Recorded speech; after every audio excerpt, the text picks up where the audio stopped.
Hello everyone, जय हिंद। चलिए हम आज का आर्टिकल करें। आज का आर्टिकल हमारे माननीय प्रधानमंत्री जी का जो भाषण रहा 15 अगस्त के अवसर पर, उसमें बहुत इम्पॉर्टेंट होता है ये, क्योंकि एक साल में जब हमारे प्रधानमंत्री जी वहाँ से भाषण देते हैं तो उस पूरे साल में या उससे बहुत कुछ अंदेशा लगता है हमें कि आगे क्या रणनीतियाँ होंगी, क्या हैं, और इसी से रिलेटेड हमारा आज का जो है वो आर्टिकल है। तो पहले तो हम देखें कि इसके की पॉइंट्स क्या क्या रहे जो कल प्रधानमंत्री जी ने भाषण दिया। की हाइलाइट्स ऑफ पीएम्स एड्रेस। पहला रहा demographic challenges and migration. Demographic का मतलब होता है जो जनसांख्यिकी होती है, यानी जनसंख्या कह सकते हैं आप। चैलेंजेस जो जनसंख्या को लेकर जो चैलेंजेस है, और माइग्रेशन यानी माइग्रेशन का मतलब जब कहीं और से कोई हमारे यहाँ आ जाता हो या हमारे यहाँ से चला जाता हो, that is migration. Uneven population growth, जो पॉपुलेशन ग्रोथ है वो अनइवन है, एक सार में नहीं है। And risk of communal polarisation, और सांप्रदायिक जो है पोलराइजेशन यानी ध्रुवीयकरण का जो है इसमें खतरा है। Infiltration of documented undocumented migrant, infiltrate घुस जाना, अनडॉक्यूमेंटेड बिना कोई भी दस्तावेज के माइग्रेंट जो दूसरी जगह से जो आ जाते हैं। और सिक्योरिटी एंड रिसोर्स स्ट्रेन, इसकी वजह से जो हमारा सिक्योरिटी और सुरक्षा रिसोर्स जो हमारे स्रोत हैं दोनों पे ही थोड़ा सा जो है भार पड़ रहा है। अर्बनाइजेशन प्रेशर, जो शहरीकरण है उसका भी एक प्रेशर है। Stress on job, housing, services. भाई अब शहरीकरण हो रहा है तो शहर में रहने वाले लोगों के पास जॉब की प्रॉब्लम, हाउसिंग, घर की प्रॉब्लम और बाकी सर्विसेज। वे फॉरवर्ड आगे क्या है? Border management, NRC, regional cooperation, inclusive growth. Border management, NRC और जो है और रीजनल कोऑपरेशन और इंक्लूसिव ग्रोथ, समग्र जो है वो विकास। नंबर 2 पॉइंट था self reliance and indigenous defence capability. जो सेल्फ रिलायंस, आत्मनिर्भर भारत, और स्वदेशी यानी इंडिजिनस का मतलब होता है जो अपने ही देश में बना हो। डिफेंस को, सुरक्षा की जो हमारी क्षमता है उसके बारे में हम सेल्फ आत्मनिर्भर हों। Heavy reliance on import 60 to 70%, create vulnerability, जो हम बहुत ज़्यादा निर्भर हैं इम्पोर्ट पर 60 से 70%, इससे जो है एक वल्नरेबिलिटी यानी कि एक वीकनेस उत्पन्न होती है।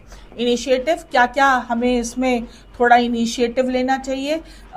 मिशन सुदर्शन चक्र 2035, ये जो है मिशन सुदर्शन चक्र, अब जो लोग एग्ज़ाम वगैरह देते हैं वो उनके लिए बहुत ज़रूरी है, ये याद रखेंगे कि कौन सा मिशन है।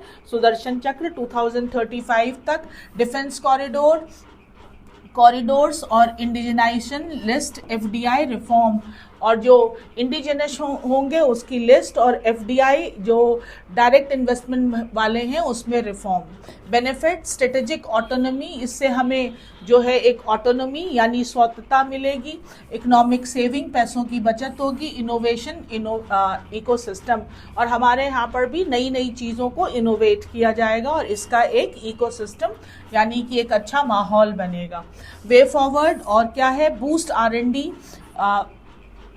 आर&डी जो है वो बूस्ट होगा। PPP in defence tech, public private partnership, ये डिफेंस में आएगा।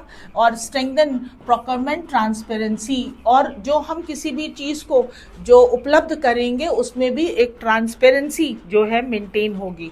रिसर्च एंड डेवलपमेंट, ये याद रखेंगे। आर&डी, रूरल डेवलपमेंट भी होता है आर&डी, बट यहाँ पर है research and development. Economic reform and GST, तीसरा पॉइंट था इकोनॉमिक रिफॉर्म को लेकर। GST landmark reform but faces rate complexity and compliance burden. जो जीएसटी एक बहुत ही लैंडमार्क, बहुत ही बड़ा रिफॉर्म रहा है, बट अभी उसमें कुछ जटिलताएं हैं और कंप्लायंस बर्डन है, यानी उसको अगर उसके अकॉर्डिंग चलें तो एक बर्डन रहता है राज्यों पर, उसके बारे में भी थोड़ी बात की गई। Next generation GST 2025, lower tax burden, revive demand, aid domestic business, थोड़ा टैक्स बर्डन कम करेंगे और जो रिवाइव डिमांड थोड़ा इंक्रीज करेंगे। और डिमांड इंक्रीज यानी कि डिमांड एंड सप्लाई बिजनेस की बात कर रहे हैं, और एड डोमेस्टिक बिजनेस, और जो घरेलू हमारा उत्पाद और जो बिजनेस है उसको थोड़ा सा मदद करेंगे। Global trade tension, example US tariff. अब हम अगर न्यूज़पेपर पढ़ रहे हैं तो हम टैरिफ को लेकर तो लगातार पढ़ते आ रहे हैं, तो देख ही रहे हैं कि अभी ग्लोबल ट्रेड में क्या टेंशन है। Increase pressure for stronger domestic base, और इसीलिए अभी अपना डोमेस्टिक बेस जो है स्ट्रॉन्ग बनाने की बहुत ज़रूरत है। Way forward, simplify GST slab, जो जीएसटी स्लैब है उसको थोड़ा सिंप्लीफाई करना है। Impart GST council, expand tax base, और जो जीएसटी काउंसिल है उसको थोड़ा और एम्पावर करना है, और टैक्स बेस को जो थोड़ा है वो एक्सपैंड करना है। ये की हाईलाइट थे। डेमोग्राफिक चैलेंजेस, संख्या को लेकर और माइग्रेशन को लेकर, सेल्फ रिलायंस आत्मनिर्भर और इंडिजिनस स्वदेशी क्षमता को बढ़ाने को लेकर, और इकोनॉमिक रिफॉर्म एंड जीएसटी, ये इकोनॉमिक रिफॉर्म और जीएसटी को लेकर ये की पॉइंट थे प्रधानमंत्री जी के जो कल जो उनका स्पीच था उसमें की पॉइंट्स थे। थोड़ा हम वर्ड्स देख लें जो हम फेस करेंगे अभी अपने उसमें, पहले से देख लेते हैं आर्टिकल में कौन कौन से वर्ड हम देखने वाले हैं तो थोड़ा हेल्प मिल जाएगी। तो पहला वर्ड है होल्ड आउट। होल्ड आउट का मतलब टू ऑफर और एक्सटेंड समथिंग, कुछ ऑफर करना या कुछ किसी चीज़ को और एक्सटेंड करना। प्रेजेंट या प्रोवाइड, याद रखेंगे hold out. Substantive, that is having real importance, है जिस चीज़ का महत्व है। देखिए एक होता है वर्ड ट्रिवियल का मतलब होता है जिसका कोई महत्व ना हो, बहुत ही तुच्छ सी चीज़। लेकिन सब्सटैंटिव का मतलब होता है नहीं, इसमें है सिग्निफिकेंट, मीनिंगफुल, वेटी, जिसका वजन हो। स्कार्स, जो बहुत कम है। इनसफिशिएंट और in short supply. Inadequate, meagre, जो थोड़ा कम है, जिसकी लैक है, पॉसिटी है, that is called scarce. Refrain अगर नाउन की तरह काम करता है तो that is a repeated phrase. Comment, अगर लगातार किसी चीज़ को दोहराया जा रहा हो यानी रिपीटेशन। या कैच फ्रेज, कई लोग एक चीज़ कई बार बोलते हैं, इसे समझ गए ना, तो दैट इज कॉल्ड, वो जो बार बार रिपीट करते हैं उसको कहते हैं कैच फ्रेज। यहाँ पर एक चीज़ याद रखेंगे कि अगर हम रिफ्रेन फ्रॉम यूज़ करते हैं वर्ब की तरह, तब इसका मतलब होता है कुछ किसी चीज़ से दूर रहना, कुछ। अब यहाँ पर और भी एक चीज़ आती है, एब्सटेन फ्रॉम, इसका मतलब भी होता है दूर रहना, लेकिन एब्सटेन फ्रॉम का मतलब होता है किसी वस्तु से दूर रहना या व्यक्ति से, और रिफ्रेन फ्रॉम का मतलब होता है किसी क्रिया से दूर रहना। लेकिन जब ये वर्ब का काम करता है तब, अगर नाउन का काम करता है तो दैट इज रिपीट करना। Dwell on, to focus attention on, किसी चीज़ पर फोकस देना, दैट इज एलैबोरेट और एम्फसाइज। फीड, खिलाना होता है वैसे तो, लेकिन यहाँ पर खिलाने का सेंस नहीं। टू फ्यूल, इंटेंसीफाई, किसी चीज़ को और ज़्यादा उसमें ईंधन डालना। Instil, provoke, stir up. आप फीड का मतलब इनडायरेक्टली जो है वो to add the fuel in fire भी समझ सकते हैं। ऑल्टर, टू चेंज और मॉडिफाई समथिंग, बदल देना। अमेंड या एडजस्ट, ये यहाँ पर ए होना चाहिए था, ए, एडजस्ट, अमेंड और एडजस्ट। और एडवर्सरी, दैट इज ओपोनेंट और एनिमी। एडवर्सिटी होता है विपरीत, तो जो आपके विपरीत हो वो आपका ओपोनेंट हुआ या enemy. Rivals, foes, antagonist, they are called adversary. ये वर्ड हम आज के आर्टिकल में पढ़ने जा रहे हैं। नाउ लेट्स सी कि हमारा आज का आर्टिकल क्या है। तो हमारा आज का आर्टिकल का हमें आइडिया तो थोड़ा लग ही गया है कि हम प्रधानमंत्री जी के स्पीच के बारे में बात करने जा रहे हैं, but our purpose is not only GS but the reading skill also. So let's start studying. थोड़ा हम पढ़ना स्टार्ट करें. Figure of speech. Figure of speech, यही कमाल होता है जर्नलिस्ट्स का कि जो टाइटल वो यूज करते हैं, दैट इज जो पंच लाइन यूज करते हैं कि एक बार पढ़िए तो समझ में आता है कि यार कितना ज़्यादा क्रिएटिव माइंड चाहिए होगा इतना सोच लेने के लिए. फिगर ऑफ स्पीच का मतलब होता है, देखिए इंग्लिश लैंग्वेज में हम बात करते हैं पार्ट ऑफ स्पीच की और फिगर ऑफ स्पीच की. पार्ट ऑफ स्पीच भाषा के लिए अनिवार्य है. जो अगर हमें इंग्लिश लैंग्वेज लिखनी है या बोलनी है तो there are part of speech, जिसके बगैर नाउन प्रोनाउन एडजेक्टिव आर्टिकल वगैरह जिनके बगैर हम बोल ही नहीं पाएंगे, that is part of speech. लेकिन अगर हमें अपने भाषा में इमोशन डालना है, व्यंग करना है, हास्य करना है, कटाक्ष करना है, तो जो हम अपनी भाषा के साथ भाषा को एक टूल की तरह यूज करने के लिए हमें चाहिए होगा फिगर ऑफ स्पीच. किसी को मनाना हो, किसी को दबाना हो, किसी को इम्प्रेस करना हो, तो जो हम भाषा के साथ खेलते हैं वहाँ पर हमें ज़रूरत होती है फिगर ऑफ स्पीच की. फिगर ऑफ स्पीच तो क्योंकि प्रधानमंत्री जी ने जो भाषण दिया उसमें उन्होंने भाषा के अलंकारों का तो यूज़ किया ही होगा, इसीलिए इसका जो टाइटल लिखा है वो लिखा है फिगर ऑफ स्पीच. अब देखें आगे क्या है. The prime minister held out. Prime minister ji ने ऑफर किया. यहाँ पर हेल्ड आउट का मतलब ऑफर करना है. एश्योरेंस यानी कि जो एक एश्योर करने का मतलब सुनिश्चित किया. इवन वाइल ये कंजंक्शन फ्रेज है.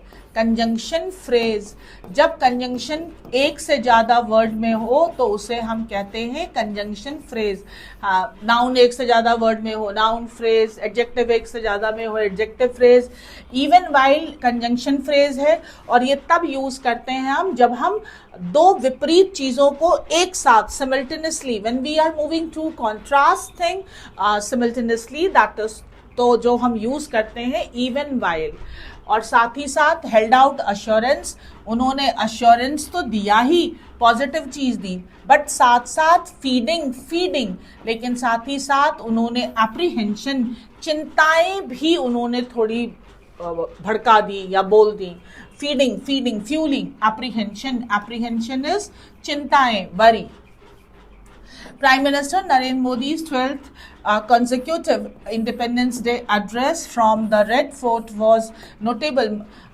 मोदी जी का जो 12वां निरंतर एकदम कंसेक्यूटिव एक निरंतरता में जो इंडिपेंडेंस डे का एड्रेस रहा रेड फोर्ट से वॉज नोटेबल. ये बहुत नोटेबल, बहुत ही जो है प्रमुख था. नॉट ओनली फॉर, ना सिर्फ highlighting national security and self reliance, जिसमें ना सिर्फ उन्होंने हाईलाइट किया राष्ट्रीय सुरक्षा को और आत्मनिर्भरता को, but also for laying stress on, और साथ ही साथ उन्होंने स्ट्रेस डाला यानी उस जो है एक जोर डाला ऑन कम्युनली यानी कि सांप्रदायिकता, कलर्ड डेमोग्राफिक, जो कम्युनली कलर्ड, जो सांप्रदायिक रंग से रंगी हुई हमारा जो जनसांख्यिकी है, डेमोग्राफिक थ्रेट है, जो भय है टू द कंट्री, जो देश को, ये जो अलग अलग सांप्रदायिक जो हमारे यहाँ पर जो कॉन्फ्लिक्ट्स हैं, जो सीमिंग लाइंस हैं,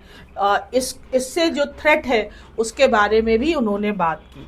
वाइल शावरिंग प्रेज ऑन, जब वो शावर कर रहे थे, बरसा रहे थे प्रेज, तारीफें ऑन द राष्ट्रीय स्वयंसेवक संघ RSS पर, mister Modi repeated it's refrain. वो बार बार रिपीट कर रहे थे अपने कैच वर्ड को, by saying that the seeds of a new crisis, की जो बीज हैं नई विपत्ति आपदा के, वर बीइंग सोन, वो बोए जा रहे हैं. क्राइसिस वर बीइंग सोन या बोए गए हैं. The launch of a high-powered demographic mission, जो launch of a high-powered demography mission जो एक बहुत ही हाई पावर का जो डेमोग्राफी मिशन है, to address what he describe as, to address करने के लिए जिसको उन्होंने डिस्क्राइब किया एज डिलिबरेट कॉन्स्पिरेसी, जिसको उन्होंने कहा कि एक सोची समझी जो है वो षड्यंत्र है, टू ऑल्टर, बदलने के लिए, to alter the demography of, जो जनसांख्यिकी है ऑफ द कंट्री, जो हमारे देश की जनसांख्यिकी है उसको बदल दिया जाए, is little more than a thinly disguise, ये बिल्कुल भी नहीं था, थिनली एकदम जरा सा भी, डिस्गाइज का मतलब छुपा हुआ, एफर्ट प्रयास, टू पोलराइज, ध्रुवीयकरण करने का, द कंट्री, देश को, ऑन रिलीजियस लाइन पर, धर्म की लाइन पर, बाय पॉइंटिंग टू, जब वो पॉइंट कर रहे थे to the different rates of growth, जब वो कह रहे थे कि डिफरेंट रेट ऑफ ग्रोथ हो रही है in population among different communities, जो लोगों की संख्या जो बढ़ रही है वो कम्युनिटीज में, अलग अलग कम्युनिटीज में जनसंख्या वृद्धि जो है वो अलग अलग तरीके से हो रही है, एंड टू द इनफिल्ट्रेशन, और जो इनफिल्टर कर जा रहे हैं, जो घुस जा रहे हैं, ऑफ अनडॉक्यूमेंटेड माइग्रेंट, जो अनडॉक्यूमेंटेड, बिना किसी का जो है वो किसी भी क्रेडेंशियल्स के, यानी बिना किसी डॉक्यूमेंट के जो माइग्रेंट हैं जो घुस जा रहे हैं फ्रॉम द नेबरिंग कंट्रीज, पड़ोसी देशों से। हाउएवर, हालांकि the speech also dwelt, speech ने जो और भी इम्फेसिस किया ऑन सब्सटैंटिव इशू, मतलब इस चीज़ पर तो जो उन्होंने बोला ही कि जो अलग अलग जो समुदाय हैं हमारे यहाँ पर, संप्रदाय हैं, उनमें जनसंख्या अलग अलग तरीके से वृद्धि हो रही है, तो बिल्कुल जो उन्होंने जो है वो हिंट किया रिलीजियस लाइन पर, लेकिन साथ ही साथ उन्होंने कुछ ठोस मुद्दों पर भी बात की, with a considerable focus on self reliance, जिसमें काफ़ी उन्होंने जोर दिया आत्मनिर्भर इन ऑल फील्ड, सभी क्षेत्रों में, इंक्लूडिंग द इकॉनमी जो है उसमें, डिफेंस एंड टेक्नोलॉजी इसमें, एंड यूथ एम्पावरमेंट, और युवकों को एम्पावर करने में। Mister Modi also presented, mister Modi ने और भी प्रेजेंट किया an account of the developments जो इन इंडियाज नेशनल सिक्योरिटी, जो भी डेवलपमेंट जो है वो देश की राष्ट्रीय सुरक्षा एंड डेवलपमेंटल लैंडस्केप, और जो भी एक डेवलपमेंटल जो हमारे पास परिदृश्य है, अभी जो बैकग्राउंड है इन द लास्ट ईयर जैसा रहा, उसको भी उन्होंने प्रेजेंट किया, and previewed what to anticipate ahead, और थोड़ा जो प्रीव्यू, जो एक पूर्व जो है उन्होंने एक व्यू दिया, व्हाट टू एंटिसिपेट अहेड, हम क्या चीज़ और आगे एंटिसिपेट कर सकते हैं, यानी पहले से ही क्या भाव सकते हैं।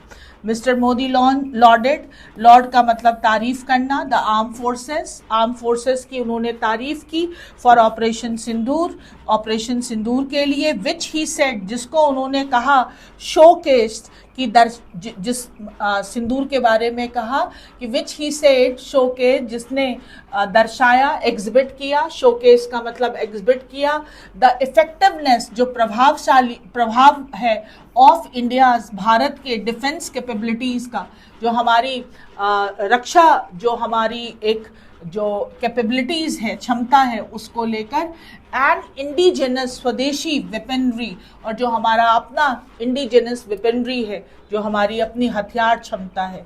He also use the occasion, उन्होंने इस अवसर को यूज़ किया, टू वॉर्न इंडियाज एडवर्सरीज, जो भारत के जो दुश्मन हैं, एनिमी हैं, उनको भी चेताने के लिए यूज़ किया, पर्टिकुलरली पाकिस्तान, खासकर Pakistan, underscoring the policy of zero tolerance, और किस चीज़ पर उन्होंने जोर दिया, the policy of zero tolerance, की ज़रा सा भी बर्दाश्त नहीं किया जाएगा टूवर्ड टेररिज्म, आतंक को, एंड क्रॉस बॉर्डर अटैक, और जो हमारी सीमा रेखा पर कोई भी अटैक होगा। रिसेंट हाल ही के जो सक्सेसेस इन द कॉम्बैट, जो सफलताएं रही हैं कॉम्बैट करने में, यानी लड़ने में, combat against the Maoist insurgency, जो माओ का जो इंसर्जेंसी का जो एक गुरिल्ला वॉर टाइप का जो माओस करते थे, उसमें काफ़ी हद तक हम सफल रहे हैं। ऑल्सो फाउंड अ मेंशन, इसको भी उन्होंने मेंशन किया। As in a plan announce by Mr Modi mission Sudarshan Chakra, और एक प्लान अनाउंस किया mission Sudarshan Chakra, a fully indigenous, पूरी तरह से स्वदेशी डिफेंस सिस्टम, जो हमारा पूरी तरह से स्वदेशी डिफेंस सिस्टम होगा, विल बी डेवलप, उसको डेवलप किया जाएगा, एंड डिप्लॉयड, और तैनात किया जाएगा बाय 2035 तक। द डिटेल वर स्कार्स, अभी इसको लेकर पूरा कोई जो डिटेल्स हैं वो अभी स्कार्स थोड़े कम है, पूरा नहीं है, बट लेकिन ही डिस्क्राइब्ड इट, लेकिन उन्होंने उसको डिस्क्राइब किया एज अ पावरफुल वेपन, बहुत ही ताकतवर हथियार की तरह, एक वेपन सिस्टम, पूरा का पूरा एक तंत्र होगा, विच जो will not only neutralise the enemies attack, जो ना सिर्फ दुश्मन के वार को जो है न्यूट्रलाइज कर देगा यानी खत्म कर देगा, but will also hit back, बल्कि वार भी करेगा, पलटवार भी करेगा at the enemy many time, दुश्मन पर कई बार, many times more.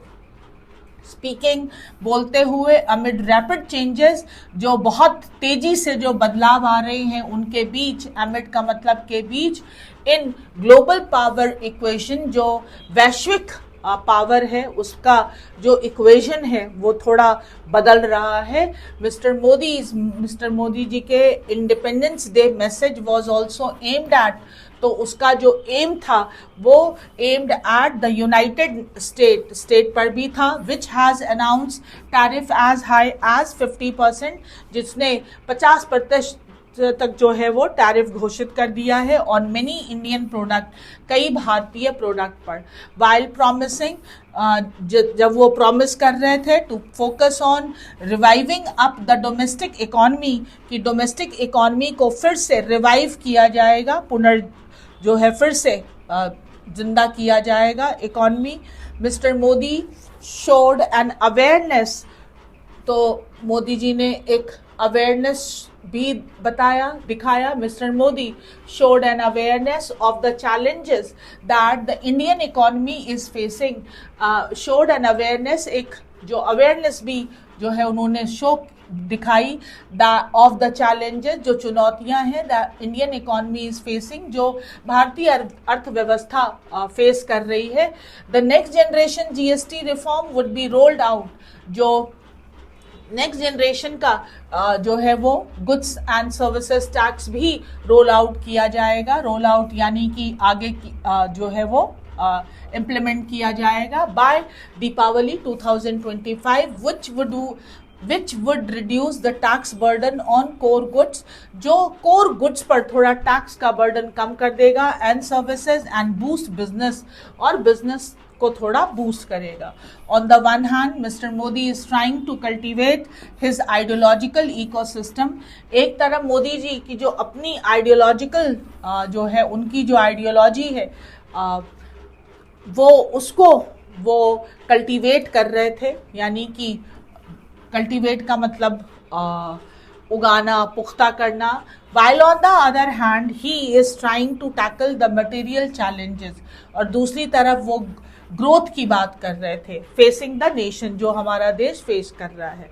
The success of one however can only comes at the cost of the other, लेकिन अगर हमें मटेरियल चैलेंज, अगर हमें देश को ग्रोथ में ले जाना है, तो जो एक आइडियोलॉजी है धार्मिक, जो हम राजनीति की या जो अलग अलग धर्मों के लोगों के आपस में, देखिए अगर देश यूनाइट नहीं रहा तो ग्रोथ नहीं करेगा, और ग्रो करा तो फिर वो डिवाइड नहीं होगा। अगर लोग रोजगार करेंगे तो इस तरह की चीज़ों के बारे में ज़्यादा ध्यान नहीं देंगे, और अगर उस चीज़ के बारे में बात करेंगे तो फिर रोजगार नहीं करेंगे। यानी कि अगर हम ज़्यादा सांप्रदायिक चीज़ों पर रहेंगे तो हम विकास उतना अच्छा नहीं कर पाएंगे, क्योंकि आपको पता है कि डिवाइड एंड रूल वाली पॉलिसी तो हमने हमेशा ही देखी है, इंडिया के लिए कुछ नया नहीं है। और घर हो या राष्ट्र, अगर बटा हुआ होगा तो वो कभी भी बहुत जो है विकास नहीं कर पाएगा। अब अगर हमें विकास करना है तो हमें अपने धार्मिक ये जो कट्टरताएं हैं इनको थोड़ा दूर करना पड़ेगा और हमें मिलकर जो है वो एक राष्ट्र निर्माण की ओर बढ़ना पड़ेगा। यही ये कहना चाह रहा है कि अगर एक करना है तो वो दूसरा उसकी कीमत है, यानी ये आइडियोलॉजिकल इकोसिस्टम को छोड़ दीजिए। तो प्रधानमंत्री जी ने थोड़ा डबल वाली बात की है। अब और प्लीज़ मैं ये पढ़ रही हूँ तो इसमें मेरी अपनी ओपिनियन शामिल नहीं है, मैं सिर्फ यही पढ़ रही हूँ। तो थोड़ा जो है उन्होंने पोलराइजेशन की बात की कि कुछ जो है वो कॉन्स्पिरेसी के तहत इंडिया को पोलराइज किया जा रहा है, बट सवाल उठता है कौन कर रहा है पोलराइज? आम आदमी तो नहीं कर रहा है पोलराइज। अब ये कहाँ से हो रहा है पोलराइज, ये तो खैर चलिए हम ज़रा पैसेज फटाफट हम अपने क्वेश्चन करें। द स्पीच ड्यूअल दो तरफा focus on internal security and economic revival, जो हमारा अपना इंटरनल आंतरिक सुरक्षा है और जो हमारी आर्थिक जो एक रिवाइवल है उसको फिर से ठीक करना है। Internal security and revival reveals क्या दर्शाता है? A political attempt to appeal only to rural India? No. A calculated effort to merge populist and pragmatic narrative, a deliberate ignoring of international challenges? No. A rejection of India's role in global diplomacy? No. Answer is जानबूझकर बहुत ही calculated effort लिया जाए तो कि मर्ज populist जो बहुत ही लोकप्रिय, ज़्यादा जिसमें लोग लोकप्रिय हो, पॉपुलिस्ट हो, और प्रेगमेटिक और बहुत ही व्यवहार कुशल गाथा हो, ऐसा उन्होंने किया। भाई जो लोगों को सुनना पसंद है ऐसा ही उन्होंने बताया। The prime minister's praise for arm forces in operation Sindoor signify किस चीज़ को दर्शाता है? India's readiness to project soft power globally? No. A diplomatic move to reassure neighbouring countries? No. A symbolic narrative for domestic political gain? No. An evidence of effectiveness of indigenous defense capability? Yes. ये बताया कि operation सिंदूर से कैसे हमारा अपना स्वदेशी जो defence capability है उसको वो हमने दर्शाया।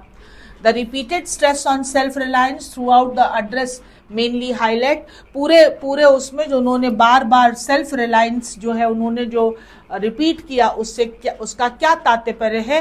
N attempt to reduce dependency on external actors और India increasing openness to globalisation? No. A symbolic gesture without concrete measure? No.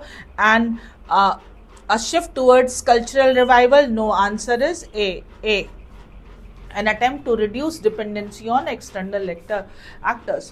हम बाहर के देशों पे ज़्यादा अपनी निर्भरता ना करें और आत्मनिर्भर भारत के बारे में सोचें। लेकिन आत्मनिर्भर भारत के लिए बहुत ज़रूरी है कि हम यूनाइट रहें। अगर हम अंदर ही लड़ते रहे तो फिर हम विकास के रास्ते पे बहुत तेज़ी से नहीं बढ़ पाएंगे। आर्टिकल कर लीजिएगा वो कैब भी, फिर हम मिलेंगे अगले आर्टिकल में। Thank you. जय हिंद।